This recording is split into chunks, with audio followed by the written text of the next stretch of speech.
E aí, pessoal, tudo bem? Que prazer estar aqui com você mais uma vez, viu, com o nosso podcast maravilhoso, num momento todo especial. Atenção, hoje nós vamos falar dos nossos pequenos. Como diz o meu pastor Roberto Inácio, vamos falar sobre os miúdos. Pois é, muito importante para você aí que tem filho, você que tem sobrinho, neto, não é? A criançada aí. Hoje vamos falar sobre crianças e adolescentes. Por isso, eu tenho o privilégio, a honra, a alegria de poder receber aqui no nosso podcast a doutora Andréia Murga, pediatra. Minha doutora, que alegria tê-la aqui. Muito obrigado pela presença. Bem-vinda. Muito obrigada. Eu agradeço por estar aqui. Agradeço pelo convite, pastor Eliel. Maravilha. Muito obrigada. Que bom. Maravilha. Bom, vamos começar aqui. Doutora Andréia, qual o papel do pediatra no desenvolvimento da criança e do adolescente, doutora? Na verdade, o desenvolvimento, né, da criança e do adolescente, o obstetra ele já começa a ter um papel nesse desenvolvimento. Né? No intrauterino, o obstetra ele já começa a ter essa percepção de desenvolvimento. A partir do momento em que a criança nasce, e principalmente no primeiro ano de vida, os marcos de desenvolvimento eles são muitos. Assim como também o crescimento da criança é muito expressivo. Né? Então, nos primeiros meses, no primeiro ano, nos primeiros 2 anos de vida, essa criança ela cresce muito e ela se desenvolve muito.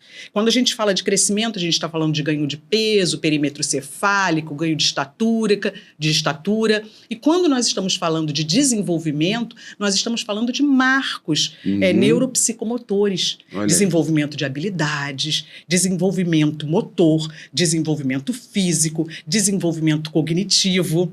A mãe, o pai, a família, eles são corresponsáveis, né? Eles acabam tendo essa percepção clara e franca do desenvolvimento do filho. Mas o pediatra, ele impõe técnica a isso. Né? Ele empresta expertise a isso. Então, algumas coisas que a família percebe, ele pode esclarecer, pode desmistificar, pode auxiliar a tirar alguma preocupação, ou então ele pode realmente acrescentar alguma coisa, uma investigação maior, uma observação mais acurada. Então, o pediatra ele trabalha com essa família, né, acompanhando esses marcos, que são marcos absolutamente normais e necessários para todas as crianças. Maravilha, eu gostei muito que a doutora Andréia fez aqui um divisor, né, falando aqui do obstetra, e eu lembro que nasceu a criança, cortou o cordão umbilical, aí já entrega para o pediatra. A partir dali, eu estou lembrando disso aqui pelo nascimento da minha filha, minha segunda filha, que foi exatamente assim. Aí, a partir dali, o pediatra já tocou e aí segue toda uma trajetória, né, doutora? É verdade, assume na sala de parto, isso né? Aí. Na sala de parto, aliás, a criança ela já demonstra a sua vitalidade, né? Ela já tem aí reflexos, ela já mostra de alguma forma, né, com seus reflexos, na sala de parto, o quão é viável, quão vital ela está, né? Verdade. Então, ela já tem aí essa demonstração já na sala de parto. Maravilha. Na faixa etária, o que é criança e o que é adolescente hoje? Na verdade, né, a OMS ela tem uma classificação, né, o Estatuto da Criança e do Adolescente ele tem uma outra classificação, que fica claro que até 10 anos a gente está falando da faixa etária pediátrica, né? A OMS ela estende um pouco de 10 a 19 anos, né, colocando isso como esse período da adolescência. Algumas literaturas vão trabalhar com o pré-púbere, o púbere, então ela fatiando um pouco mais essa faixa etária, né? O Estatuto da Criança e do Adolescente vai trabalhar com uma faixa etária de 12 a 18 anos. Verdade é que, né, nos últimos anos, residências de pediatria, mas com ênfase em adolescência, né, os ebiatras, eles têm se tornado importantes, né, para essa faixa etária de adolescência, porque o adolescente ele não é uma criança, ele não se sente criança, ele não quer ser tratado como criança, né, e nisso ele está certo, ele está ali, né, começando a entender aí o seu mundo, a sua existência, né, colocando alguns marcos para ele, e o pediatra que se especializa, que faz uma residência, né, em adolescência, ele vai falar com certeza a linguagem necessária para aproximar esse adolescente, né, para esse adolescente se sentir confortável na consulta médica, confortável até mesmo para falar os seus anseios, os seus temores, né? Então, hoje, a pediatria, ela tem essa especialidade, né? Tá certo. E uma vez eu vi alguém falar assim que o adolescente, ele nem é criança e na classificação nem é jovem.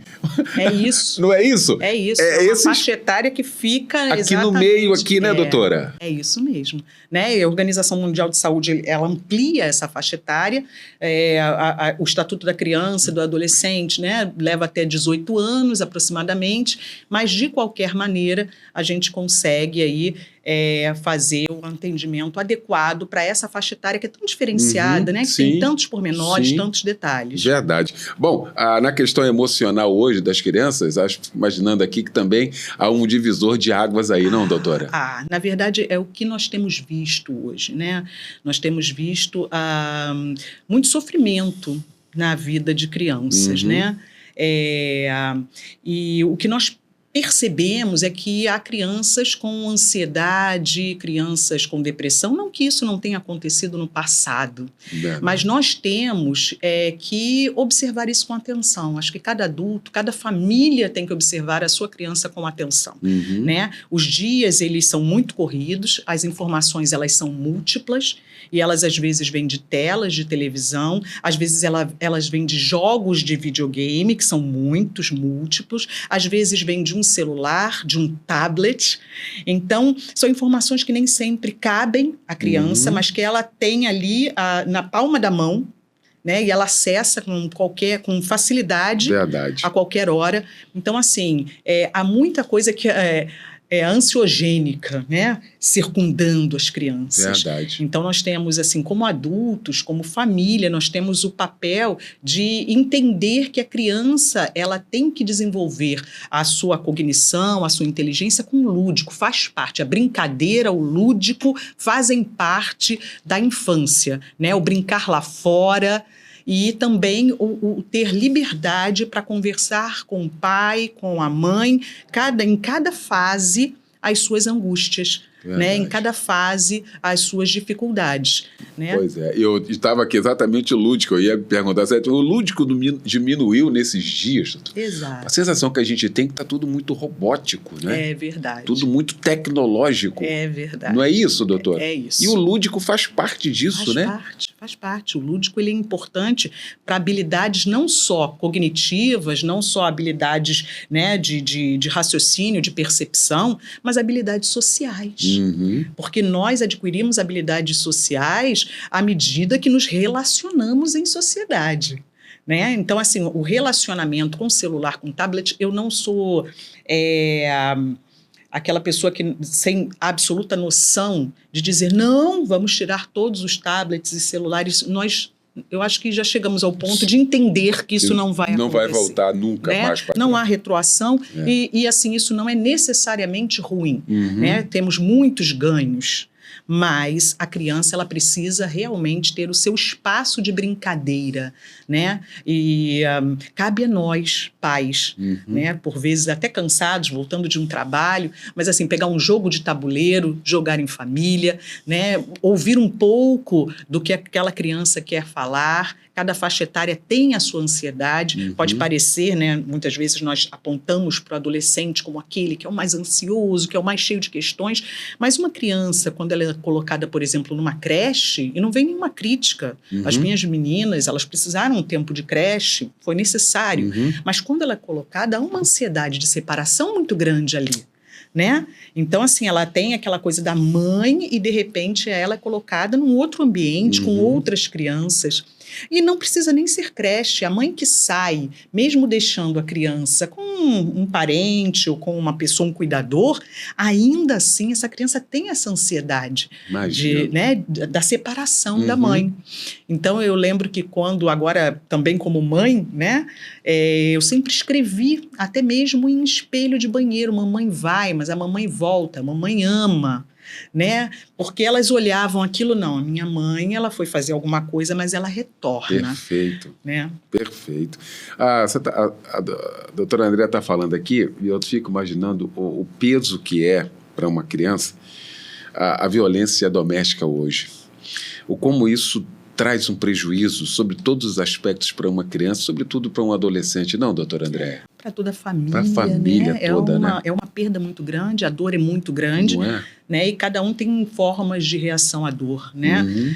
Talvez um adulto tenha algumas estratégias diferenciadas, mas nesse âmbito a criança acaba sendo muito prejudicada. Né, ela acaba sendo muito prejudicada, seja a violência entre os pais, seja a violência contra ela, né, e os tipos de violência diversos, né, violências, coisas que a gente sabe que até para adultos seriam muito difíceis de suportar.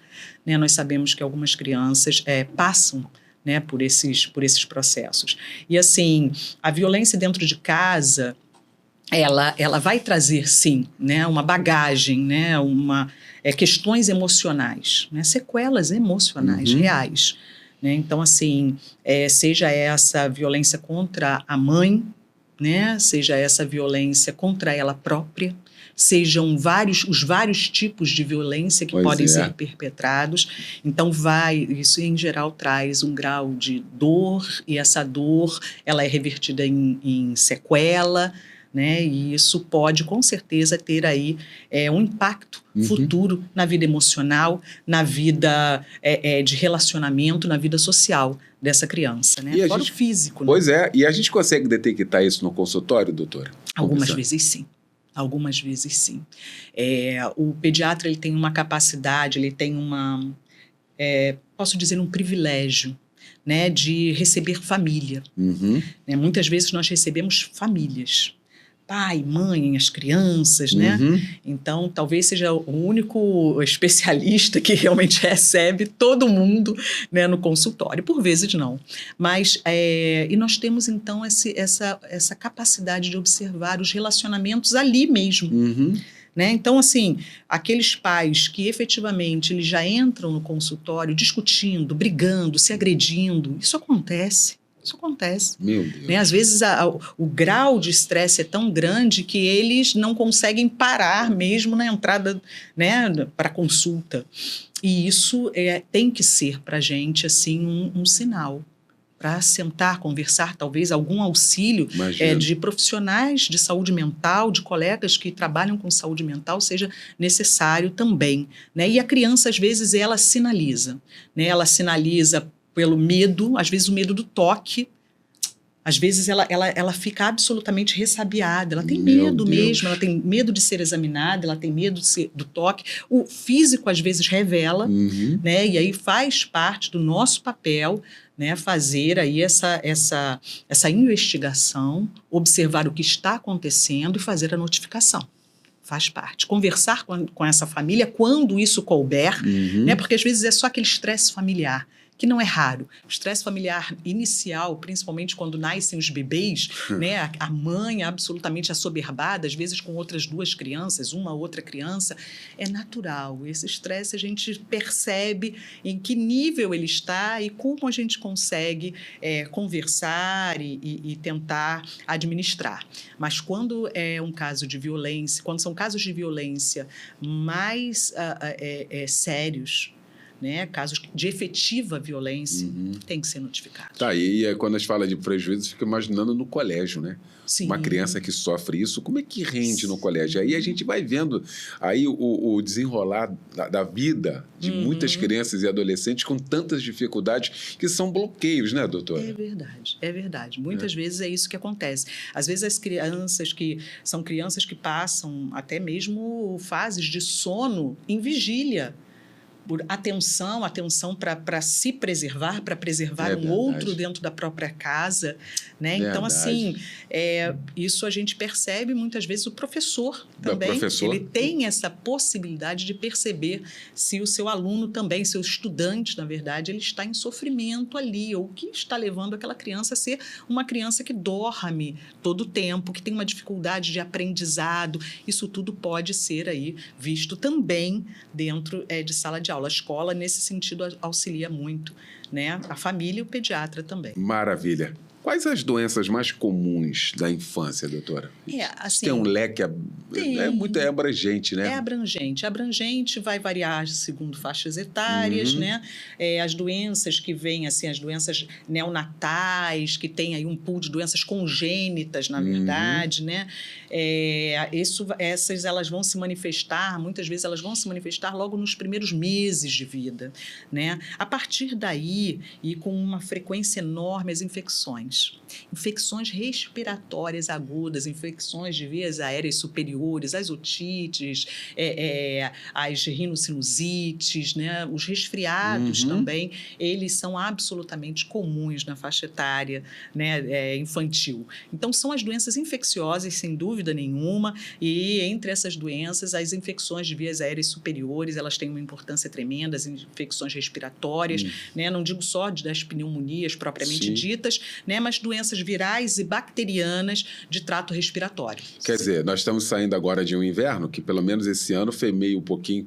Esse ano a gente sentiu frio. Sim, sobretudo no Rio de Janeiro, né? E aí teve uma doença que se proliferou, que as crianças invadiram os hospitais, né, doutora? Sim. A bronquiolite. Viral aguda, ela tem uma sazonalidade, que é exatamente essa, e ela vai acometer lactentes. É uma faixa etária aí muito precisa também, né? É uma faixa etária que tem ainda todo o seu trato respiratório se desenvolvendo. Então, essas crianças, muitas vezes, elas evoluem com desconforto respiratório importante, aumento de frequência respiratória, dificuldade efetiva de respirar e, inclusive, necessidade de internação com maior ou menor gravidade.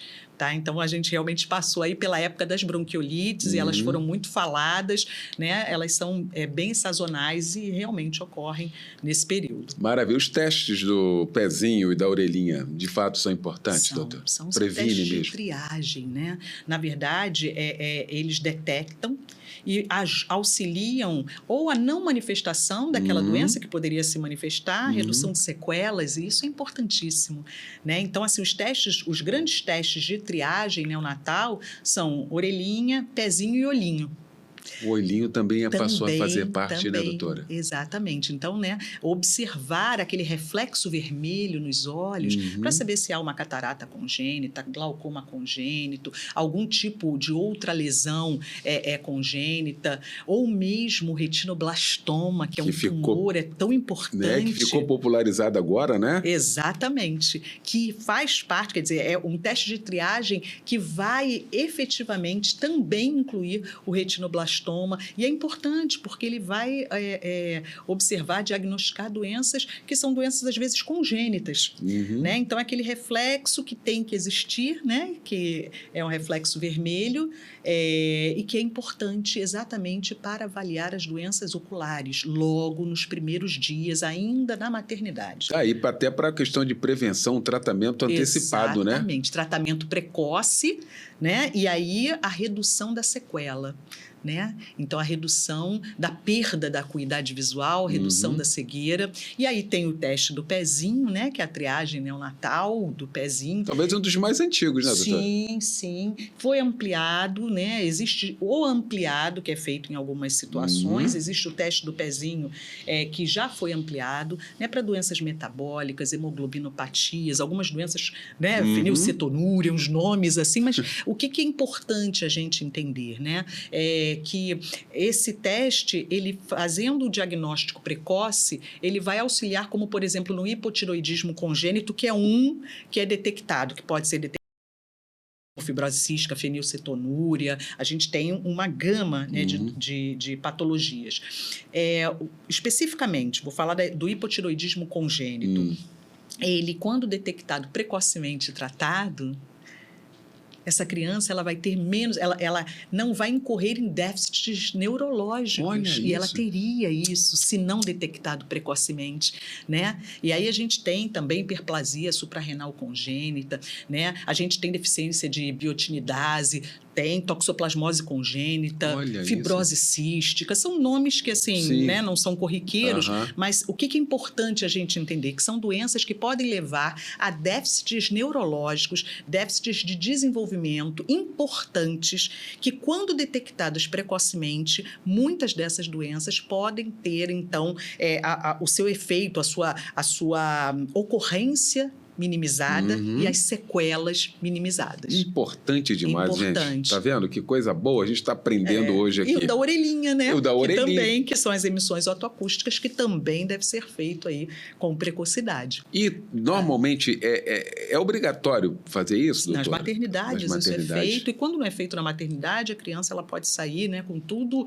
assim, por algum motivo não foi feito, né? Ela já sai aí com alguma indicação para fazer esse teste dentro aí do sistema de saúde. Muito bem. Tá? Qual a importância da caderneta de vacinação em dia? Pois é, a vacinação, ela faz a prevenção aí de uma série, né, de doenças.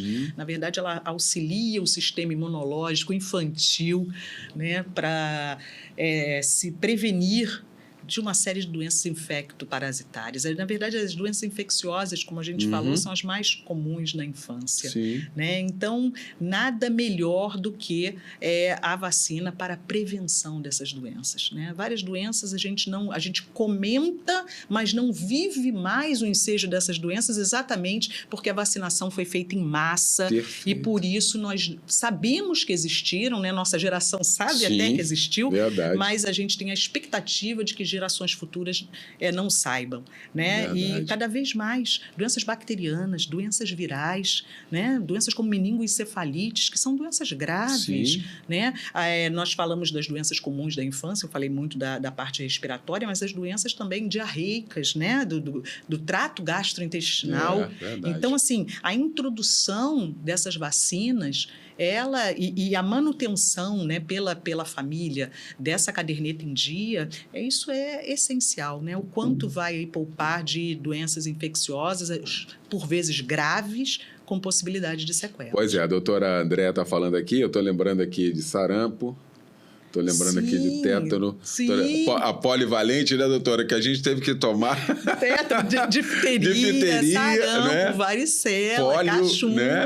A poliomielite. A polio, não né? Que é importantíssimo até hoje. Porque né? a vacina ela tem uma proteção, ela tem a ideia da proteção individual, mas ela tem a ideia da proteção coletiva. É verdade. Do evitar o surto daquela doença. Então, a coletividade, ela se beneficia da vacinação também. Tá aí. Tá vendo aí? Então, você que está aí acompanhando a gente está aqui falando de coisas importantes aqui. Qual a importância da amamentação? Por que eu estou fazendo essa pergunta? Porque eu não sei se tem um grupo aí, não, que eu não vou amamentar, que eu vou dar o leite em pó, porque tem um leite que substitui. Aí tem alguém que fala assim, tem um leite em pó que é melhor que o meu. Isso nunca vai existir. Como é que é isso, doutora? Na verdade, a amamentação, o que né, acontece por vezes? Eu entendo hoje, né, que a amamentação ela é uma coisa que tem que ser trabalhada, né, com essa mulher que engravida, né, e sendo trabalhada a importância. Essa mãe ela tem que entender como posicionar o seu bebê, em que condições ela pode amamentar. Eu acho que esse estímulo e esse entendimento, eles são essenciais para que realmente a mulher diga, não, eu quero amamentar. Na verdade, o leite materno, ele nutricionalmente, ele é completo. Caloricamente, ele é completo. E ele vem efetivamente pronto. Mas é bem verdade que ele demanda algumas coisas dessa mãe, né? Então, quando já no pré-natal, depois, durante o período de maternidade, né? Essa mulher ela é instruída em como posicionar o seu bebê, quais as posições que ela pode, né? Em que posições ela pode amamentar, como é que essa amamentação pode ser eficaz, e ela já fica mais tranquila. Quando cria essa conscientização, né, doutora? Uma educação para isso. Perfeito. Não tem dúvidas de que digestibilidade, todo o aporte calórico, o aporte nutricional são perfeitos no leite materno. não tem a menor dúvida. Não tem dúvida de que a relação mãe-criança também se estabelece de uma forma diferenciada. Não tem dúvidas que doenças respiratórias, imunológicas, elas são reduzidas no aleitamento materno. Algumas doenças que aconteceriam anos depois. Hoje em dia nós temos estudos dizendo que o leite materno foi um fator protetor. Olha isso. E para a mulher é fator protetor, né? Num primeiro momento, porque ajuda, né, a contração uterina, reduz o sangramento.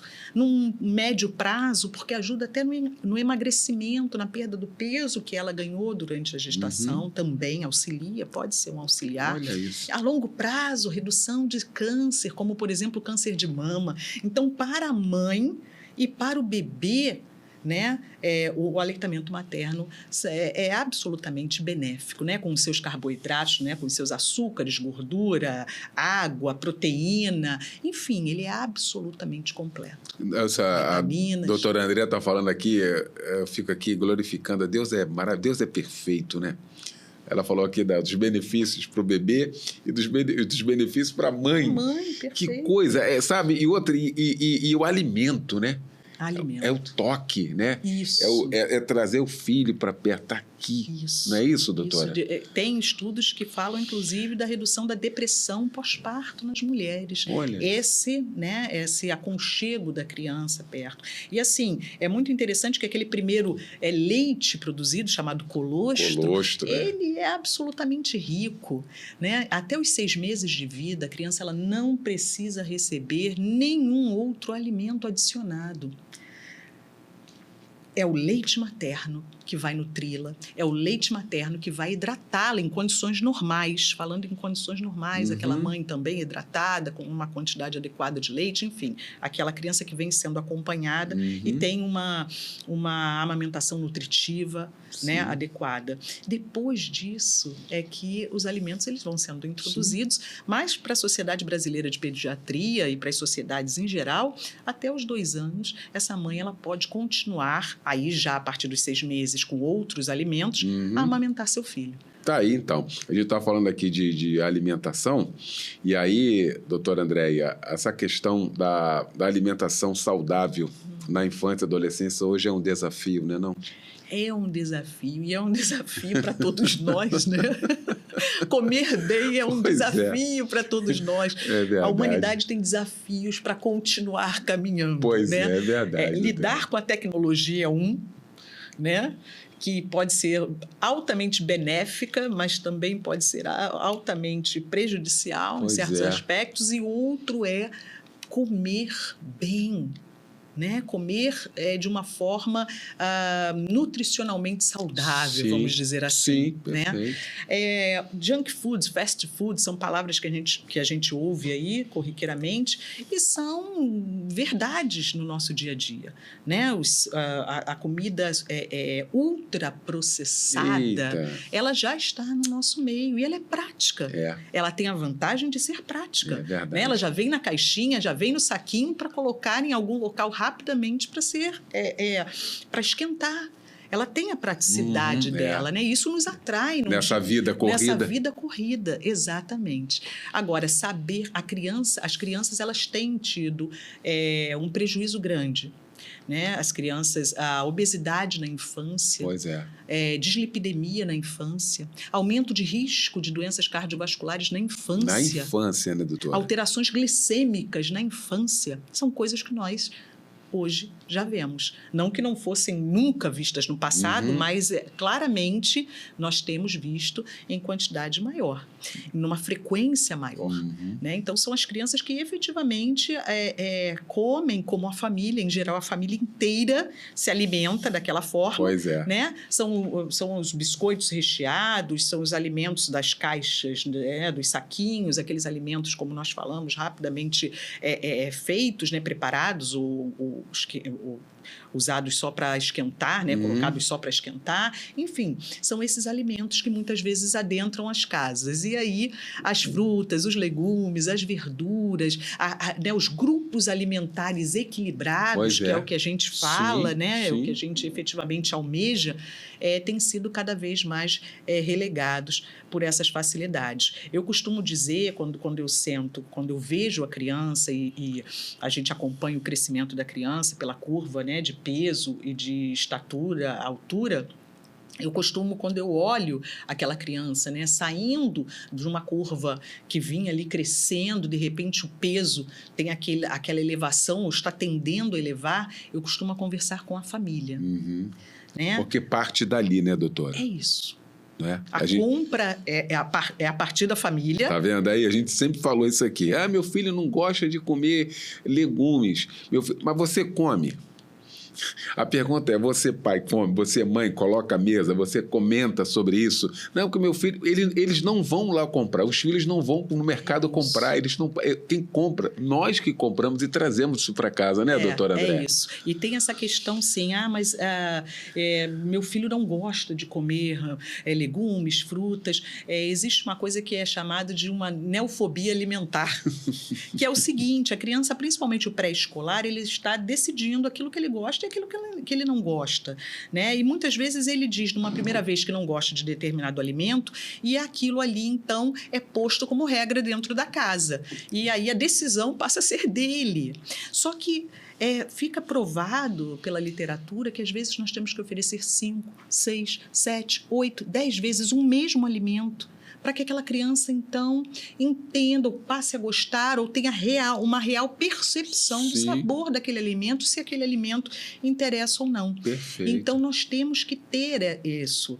Uma outra coisa que é interessante é que a alimentação, muitas vezes, ela se processa hoje em dia vendo televisão, né?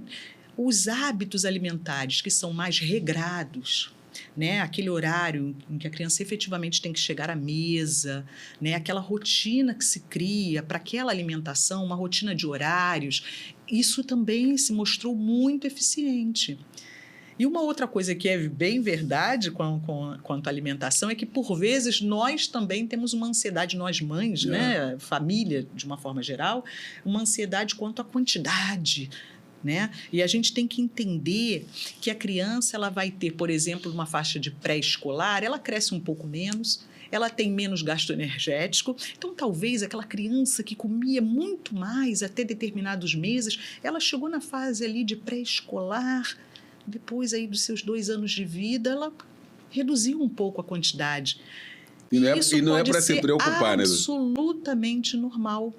Mas como eu vou saber? Acompanha como ela cresce, como ganha peso.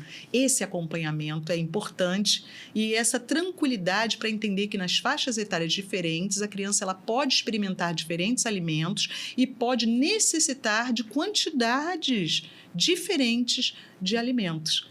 Então, assim, é hábito, né? É criar hábitos saudáveis, é oferecer alimentos saudáveis, é não comprar ou evitar comprar aquilo que pode ser o mais consumido, né? Às vezes as crianças elas consomem líquidos de caixinha, né? Prontos, e aquilo ali acaba por tirar completamente o apetite. E sem contar a quantidade de açúcar, né? Sim, açúcar, conservantes, tem tudo ali. Tem, não é? Bastante. A doutora Andréa Murca está falando aqui, e eu tinha comentado, inclusive, para a gente poder falar, não sei se houve essa explosão agora, doutora, ou se sempre houve, mas eu acho que a obesidade infantil. Sim. Aí, assim, pré-diabético. Aí tem uma criança, né? Pré-diabética. Quer dizer, há um tempo atrás isso era uma doença de um adulto que não se importava com absolutamente nada. Que antigamente era o fofinho, né? O gordinho era o fofinho. Hoje a gente tem que tomar cuidado, porque isso por trás pode ter um perigo, ou pode ser um perigo, não, doutora? É verdade. Na verdade, o que a gente tem observado é que as diferentes faixas etárias em pediatria, né, nós temos observado que a obesidade tem sido uma realidade, tá, para muitas crianças. E foi aquilo que eu falei, né, crianças já com tendências a alterações, a dislipidemias, né, com risco cardiovascular maior, né, crianças com alterações de glicemia, alterações glicêmicas, né, então crianças às vezes muito jovens, né, com alterações aí metabólicas preocupantes, né, que apontam aí ou para uma intervenção, né, ou para dificuldades futuras, né, não só as presentes, sim, né, porque sim, acaba que é toda a questão da obesidade, da má alimentação, como das futuras também, né, um risco futuro também para essa criança. Então, é a nutrição adequada e deixar a criança brincar lá fora, como a gente diz, né? Se exercitar. Né? São os exercícios físicos combinados com uma mudança no olhar sobre a alimentação, uma mudança familiar, muitas vezes. Tá aí. E acaba sendo também uma bomba esse negócio que a gente está falando aqui, que aí junta duas coisas. É a questão da tela para a criança, sim, e a questão da alimentação, né? Horrível. Olha que dupla, doutora. Perigosíssima. É isso mesmo. É a falta do exercício com a alimentação inadequada. Não é? Né? Então está na hora da gente acordar. A gente sempre fala isso aqui. A gente está recebendo sempre especialistas aqui falando exatamente sobre isso aqui. E da importância da atividade física. Né, doutora? Atividade física, brincar mesmo. E outra, se não tiver como, você, pai, leva e começa a brincar, e começa a chutar bola, começa a andar de bicicleta, não é? Eu não sei se ficou meio obsoleto esse negócio. Dizem que o local mais vazio que tem hoje, mais calmo que tem hoje, é playground de prédio. Né? Que ninguém desce, ninguém vai mais para lá, ninguém brinca mais. Ninguém brinca É um horror, né? doutora. Não é? E tem tantos locais, né? O Rio de Janeiro ele é ensolarado quase que o ano todo, né? Tem tantos locais que a gente sabe que levando bicicleta, levando patinete, as crianças elas podem brincar, elas podem correr. Elas nem precisam de nenhum outro, né, instrumento ou brinquedo. Elas podem simplesmente correr. Criança, dá uma bola para uma criança que ela vai, com certeza, desenvolver a brincadeira, né? E a família tem importância nisso mesmo, né? Doutora Andréia, eu tenho notado nesses dias crianças usando óculos cada vez mais cedo, doutor. Tem alguma explicação isso? É verdade, né? Isso é uma percepção correta. A Sociedade Brasileira de Oftalmologia, inclusive, fez um artigo, né? Falando acerca da miopia em crianças. E eles apontam algumas coisas, né? Estando na gênese, né, ou pelo menos auxiliando para que esses quadros sejam mais precoces. O desktop, por exemplo, que era o computador, né, da família, o computador de mesa, ele tem sido substituído pelos tablets e pelo celular. Né? Então, eles falam exatamente desse hiperfoco de perto, prejudicando mesmo, né, o ajuste de foco para longe, né?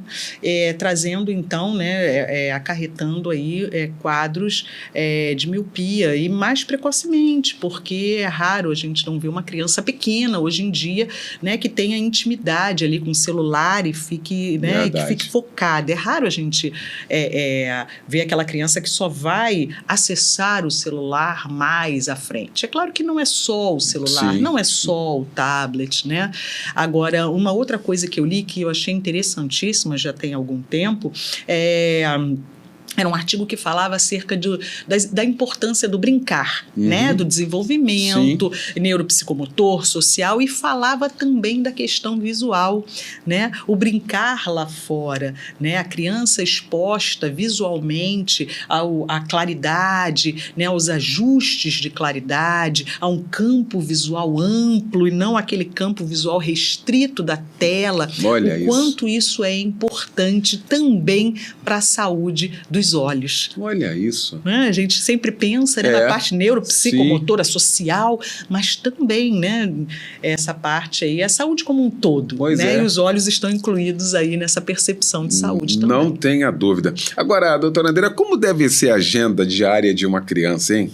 e de um adolescente. Estou falando isso aqui porque, às vezes, tem criança que tem uma agenda mais pesada que de um adulto.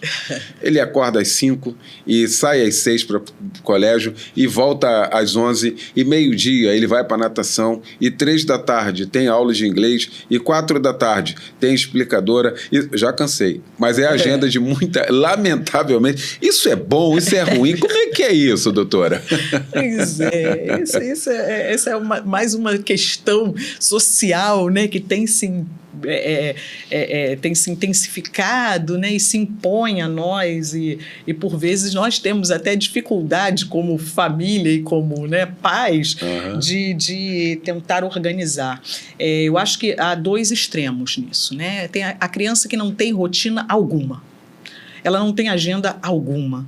Então, essa criança, ela não tem hora para comer, ela não tem hora para dormir, ela não tem uma rotina mínima. Então, assim, a rotina, quando a gente fala de hábitos saudáveis, né, e alguns horários pré-estabelecidos para que a saúde da criança ela seja preservada, como, por exemplo, um tempo mínimo de sono, ela é importantíssima.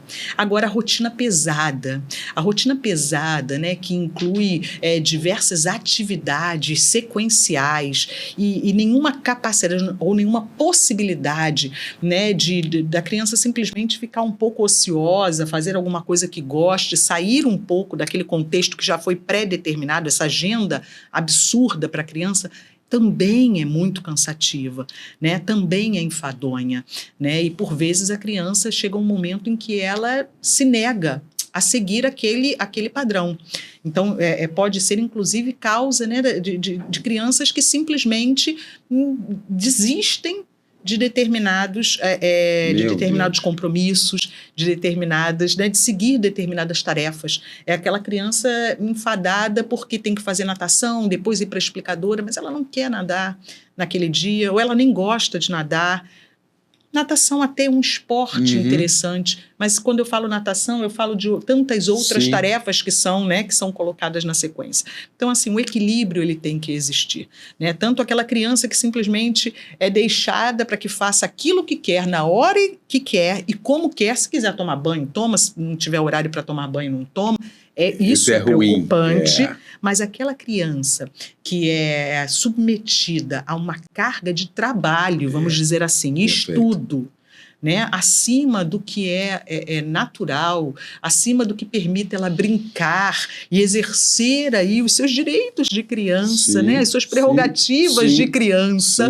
Isso também é complicado. Então, nós pais temos que ter esse olhar maduro para isso. E para adolescentes também. Adolescentes também, né, doutora? Ocasionalmente, a gente tem que dizer, não, vamos parar por aqui, né? Vamos agora ver um filme, vamos comer uma pipoca, dá uma paradinha, né?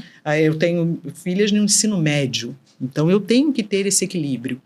Vamos parar um pouquinho, vamos jogar um jogo de tabuleiro, vamos dar um tempo. Depois põe o celular, daqui a pouco desperta e vocês voltam. Então a gente dá aqueles 30, 40 minutos de bate-papo, de lanche, coisas que... Quando voltam também, né, doutora? Voltam com uma outra perspectiva, né? Completamente, sabe? Saíram um pouquinho daquele desespero. Então, assim, eu entendo, né, que assim, os adolescentes, sobretudo aqueles que chegam ao ensino médio, estão no ensino médio, eles têm objetivos, né, objetivos de um Enem, de uma universidade, né, é um tempo de estudo, é um tempo importante, né, de um estudo importante na vida desses adolescentes, mas a gente precisa suavizar um pouco isso, né, para que eles consigam ter saúde enquanto estudam. Perfeito. Né? Porque senão a gente acaba tirando a saúde mental dos filhos, a saúde emocional dos filhos com sobrecargas que às vezes são muito mais demandas nossas do que deles. Perfeito. Gostei muito aqui no início da nossa conversa, a doutora Andréa Murga falando aqui, né, sobre o papel do pediatra no seio da família, né? Acaba sendo um fio condutor ali, não é? E aí, para a gente já caminhando aqui para o encerramento aqui desse nosso podcast, quando um pediatra detecta um transtorno do neurodesenvolvimento numa criança, como é que tem um jeito de falar, tem um jeito de aplicar? Como é que é isso? Eu acho que tem toda uma técnica, porque muitas das vezes a negação da família Dependendo da forma como isso é apresentado, se cria maior dificuldade, não, doutora Andréa? Na verdade, assim, a medicina tem isso, né? Tem os seus momentos absolutamente maravilhosos, como o nascimento de uma criança, né? A própria puericultura daquela criança que tem o seu desenvolvimento normal, mas também tem os seus momentos de preocupação e tem os seus momentos em que, mais do que nunca, o médico, e particularmente o pediatra, tem que interagir com a família, né? Tem que ter a sensibilidade para entender o que ele está falando, o impacto que isso traz sobre as expectativas das pessoas, sobre os sonhos das pessoas. Então, assim, falar sempre, ser honesto sempre, mas com empatia, com parceria, e entendendo que fases existem. Inclusive, negação pode ser uma das fases até a aceitação de uma determinada síndrome, de uma determinada doença ou afecção, né? E, assim, o pediatra, ele entra em todas essas fases do desenvolvimento. Se nós pensarmos, né, que quando o bebê nasce, ele tem reflexos, né? Ele tem reflexos, ele faz aquela flexão de braços e pernas. Se ele se assustar, ele mexe como um conjunto, sim, né? Os braços, as pernas, ele não consegue sustentar a cabeça. E quando a gente percebe, no primeiro mês, aquela criança já começa a fixar alguma coisa, né? No segundo mês, ela já começa aquele sorriso, né? Que se transforma no efetivo sorriso social. No terceiro mês, ela já consegue, né?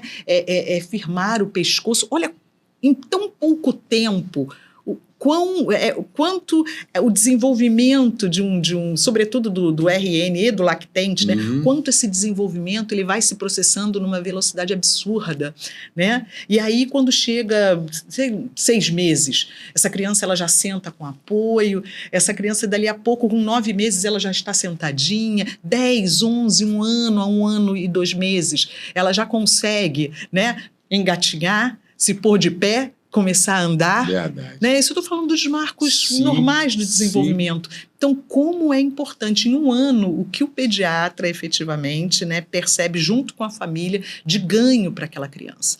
E aí, em vários dessas consultas, desses encontros, né, o pediatra também tem a oportunidade, ou em todos, virtualmente, ele tem a oportunidade de observar se alguma coisa não está de acordo com aquilo que era preconizado para aquela faixa etária. Então, assim, isso aqui me chamou a atenção. O chamar a atenção pode ser o primeiro passo para chamar a família, conversar e falar, vamos melhorar a investigação disso, vamos observar melhor, né? Como é que vocês estão, como é que está sendo o estímulo, né? Como vocês conseguem estimular? Então, é a hora de colher informações melhores, né, trazer a família ali para perto, para parceria, no entendimento de que pode ter alguma coisa ali errada ou alguma coisa só que depois de um tempo vai se organizar, se reorganizar, enfim. Né? Então, a fala ela é importante para não ser aquela fala decisiva, aquela fala que tire todo e qualquer, que gere apreensão, tire esperanças, né, ou defina um diagnóstico que de repente nem é. Né? Mas é claro que o pediatra ele conhece os marcos do desenvolvimento. E conforme o tempo vai passando, e aí começa o tempo da vocalização, né? Começa o tempo da verbalização, do entendimento dos objetos, da atenção, da construção de palavras, da frase com no mínimo 2 palavras. Então a gente sabe, olha, chegou a 2 anos, né? Ainda não consegue fazer essa junção dessas 2 palavrinhas, mesmo que ainda não totalmente claras, mas, peraí, talvez aí tenha alguma coisa na verbalização, né? Então, assim, em vários momentos o pediatra ele pode sim fazer intervenção, entendendo que para a faixa etária aquele desenvolvimento está um pouco aquém do que deveria. Né? Mas, repito, sempre trazendo a família, explicando o que pode ser, explicando que é uma caminhada ainda, né? Perfeito. Então, é dessa forma que a gente faz. Maravilha, sensacional. Gente, olha que alegria, viu? Hoje aqui a gente teve uma aula aqui, Quando a gente começa a falar sobre criança, a gente volta, não tem... Né, doutora? A gente volta ou em filho, ou em sobrinho, ou alguma parte que a gente passou também, não é? Isso é sensacional. Quero agradecer aqui, nessa oportunidade, a doutora Andréa Murga, pediatra, dando uma aula aqui pra gente, viu? Informações importantíssimas aqui para todos nós. Antes dela deixar o contato dela aqui, eu gostaria que, olhando para aquela câmera ali, doutora Andréa, a senhora deixasse aí uma mensagem para quem está acompanhando a gente. Eu achei muito interessante a parte do pré-natal, o quanto essa fase é importante, né, para toda a vida. Né? E depois a gente seguiu aqui, né, tudo isso que foi falado aqui no nosso podcast. Então eu queria que você deixasse a sua mensagem para quem está grávida agora, para quem quer engravidar, né? Para quem já engravidou. Então, por favor, doutora. Eu quero deixar uma mensagem para as famílias, né? Ter filhos, né? E criar filhos e participar das diferentes etapas de crescimento, de desenvolvimento, isso é um privilégio, é uma coisa boa, né? E eu estimulo as famílias, então, a realmente curtirem, né, os seus filhos, curtirem as suas crianças, perceberem quem elas são, suas personalidades, suas formas de reconhecimento do mundo, né, e estimulo as famílias a estarem realmente cultivando bons hábitos. Né? Nós falamos um pouco de hábitos alimentares, mas são tantos os bons hábitos que uma família pode ter. São tantas memórias que nós, como pais, né, como mães, podemos deixar nos nossos filhos. Né? São tantas tradições que nós podemos criar. Então, há um legado, né? Entendendo que toda a construção, não só física, mas também a construção mental, a construção emocional da criança, ela passa e tem uma importância enorme no contexto familiar. Né? Nós somos, na verdade, particularmente as mães, mas os pais também, nós somos, né, o primeiro afeto, nós somos os primeiros nutridores, né, dessas crianças. Então, que a gente tenha esse olhar, por mais que o mundo esteja, né, caótico em termos de velocidade, que a gente realmente tenha esse cuidado e essa percepção com aquilo que os nossos filhos estão tentando dizer para a gente. Maravilha, muito bom. Qual o contato, doutora Andréa Murga? Na verdade, assim, eu não faço consultório nesse momento, né? Eu trabalho em instituições, eu sou militar, né? Mas se alguém quiser falar comigo, tirar dúvidas... Por favor, isso aí. O meu celular é 21 996 55 3662. Tá? Então, você pode me mandar uma mensagem, pode me ligar, e a gente pode conversar, sim, acerca aí de alguma dúvida, de alguma sugestão. Maravilha. Repete, por favor, o contato. 21 996 55 3662. Beleza. Doutora Andréa Murga, muito obrigado, viu, pela presença aqui com a gente. Obrigado mesmo. Foi um prazer. Espero tê-la aqui mais vezes aqui pra gente. Ficou muita coisa pra gente poder falar, né? Mas daí é bom que a gente marca um outro podcast pra gente continuar esse nosso papo aqui, tá bom? Verdade. Muito obrigado. Que Deus abençoe sua vida, sua família, seu ministério, tá bom? Um beijo muito carinhoso na família bonitona aí. Deus abençoe e até uma próxima oportunidade, se Deus quiser. Até uma próxima. Agradeço imensamente a oportunidade. Amém. É isso mesmo. Tem muitas coisas, desdobramentos. É verdade, querida. Um abraço, tá? Um abraço. Deus abençoe. Obrigado ao Natan, na técnica. Obrigado a Eline, a Aline. Obrigado ao Fábio Gideão, a Nath, a dona Jandira. Essa é a turma aqui, gente, pra gente poder manter esse nosso podcast no ar com essa qualidade, essa turma toda trabalhando aqui.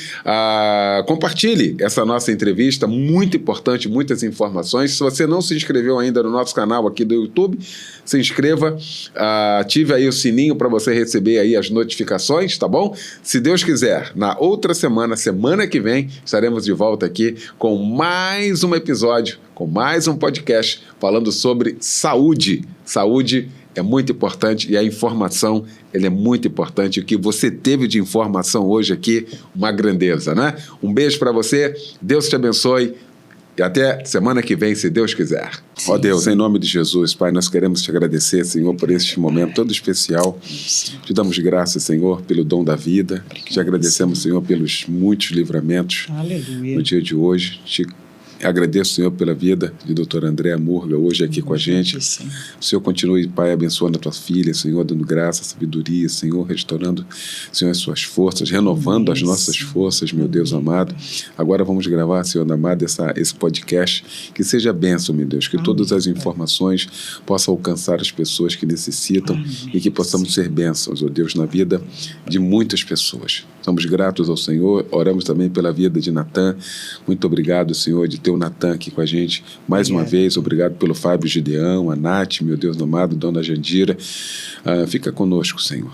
Toma o primeiro lugar, Senhor, nesse podcast, nessa conversa. Oramos ao Senhor, em nome de Jesus. Amém. Amém.